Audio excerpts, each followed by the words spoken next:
All right, we're back here for sideboarding. I'm just kind of trying some stuff out. I'm not sure exactly what I want to be doing. I know for sure I want Arc Lightnings because Ross is pretty good at going wide, and it's a pretty clean answer to Hangerback Walker. Eldrazi Obligator seems like it could be awesome against things like Giant Hangerback Walkers, Managorger Hydras, Avatar of the Resolutes, potentially a nice answer to Gideon. So even though I think we're kind of the control deck in this matchup, it might be pretty sweet, so we're going to see what happens. Boarding in another Thought-Knot Seer because it can snipe some big stuff like Nissa, Dromoka's Command. The 4/4 body is pretty relevant at fighting through the little stuff. Spatial Contortion, just another removal spell early on, doesn't have the limitations of targeting Abzan Falconer in some weird spots. I guess if it gets a counter like Roast does, or other creatures that are given flying because of Abzan Falconer. Stuff we're boarding out, just kind of some of the expensive stuff. I think Chandra's like pretty good in this matchup, but we don't want to get clogged on 6s because the Hardened Scales deck is so aggressive. Similarly, we can board out kind of our weird mana rampy thing, Hedron Archive plus a Reality Smasher.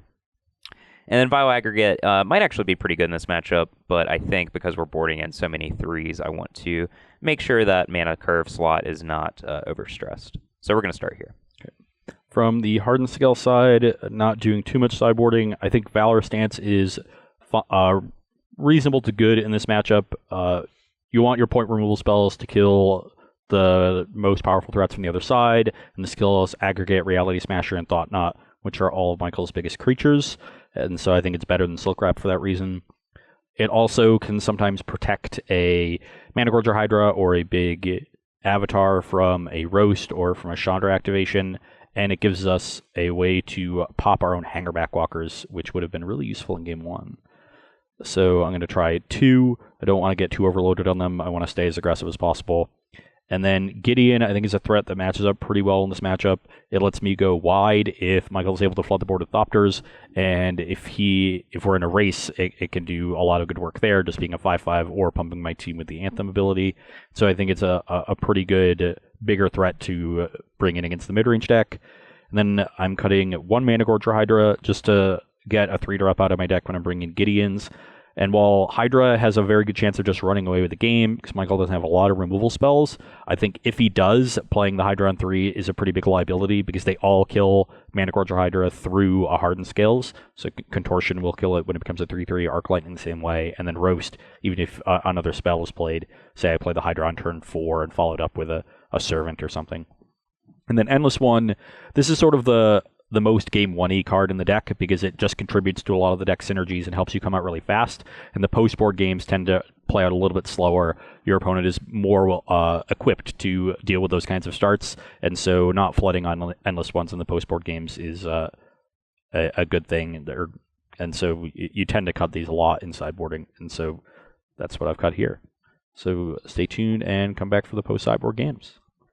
All right, back here for Game 3. I'm on the play. This hand's a little sketchy, but I have some decent stuff up the curve, so we're going to have to get a little bit lucky, but I still think this is a keep. My hand is also going to be a keep. This card in particular is sketchy, given that we want to play these early, and that is sort of the danger of having this in my deck, but this hand just has too good of a mix of action and lands and other things, so I'm going to keep. All right, Mountain, go. Go to 19, get a Forest. Play Servant. You can go. Another Mountain, your turn. Doesn't have a 2-drop. I would wager Michael's going to play something on the 3rd turn. Nah. Also cannot play Spatial Contortion. So that's nice.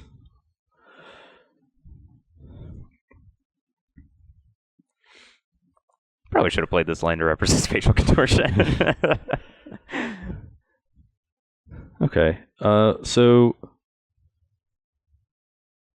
I think I'm going to play this one this turn so I can set either of these 2 up for the following turn, and this was actually a very good draw in order to enable that, so I'm going to go to 18, get another Forest, play an Avatar, so 4/3, and attack for 1. All right, I'm 19.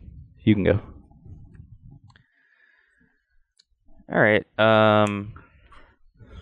Could have some interest in playing this card because it plays defense a lot better. But this card into this card is a pretty aggressive start, although I guess this card benefits from this card as well. So maybe it makes the most sense just to play Vile Aggregate and pass the turn.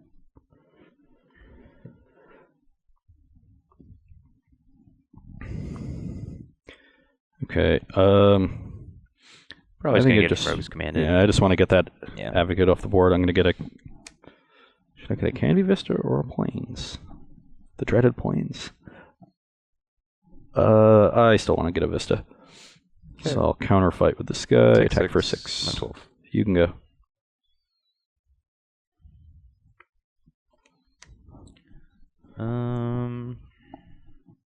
Are you at... Shouldn't you be at 13? 19 minus 6. 7. I had myself at 18. I don't know why. So I just... Oh, I counted your fetch. Yeah. Okay. I'm at 17. Yep, I'm at 13. And you're at 13. Okay. All right, so I can do this and try to eliminate Ross's top end. I can play this card and try to trade off with the Avatar. Both those options seem pretty bad.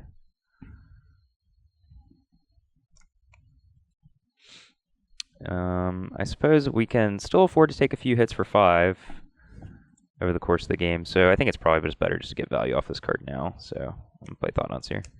Okay. I have 4 good ones. Jeez. Alright, I'm basically forced to take Dromoka's Command. Yep. Your turn. Hanger Nissa Gideon.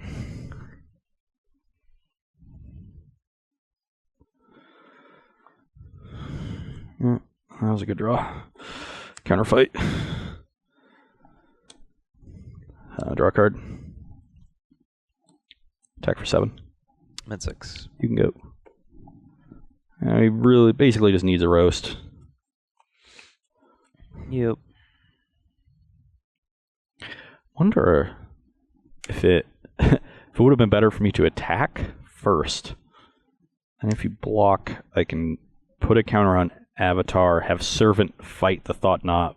When it dies, put a counter on Avatar and get it out of roast range. Your turn. You do take less damage that turn. You would have only taken 3. So you'd be at 10, but I'd have a 7/6 trampler in play. It might have been better. And if you don't block, I just make the same play. So this is... You're at 6. Yep. So by Nissa minus, then you need to put 2 power here and something here. And this gets it out of roast range, so you'd have to block with everything. So I like that play. I will Nissa minus and attack you for 9. So I have to put 3 toughness here, right? No, it's a 7. 7. Oh, okay, sure. So you have to put... Let's see.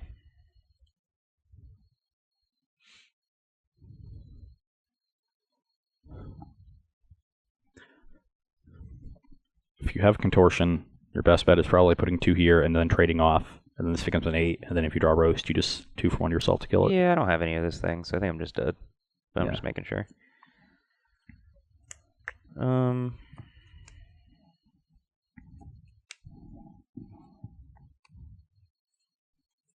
Yeah, so there's no like combination of roast plus Throw Thopter because I have to block off my team, so I'm dead.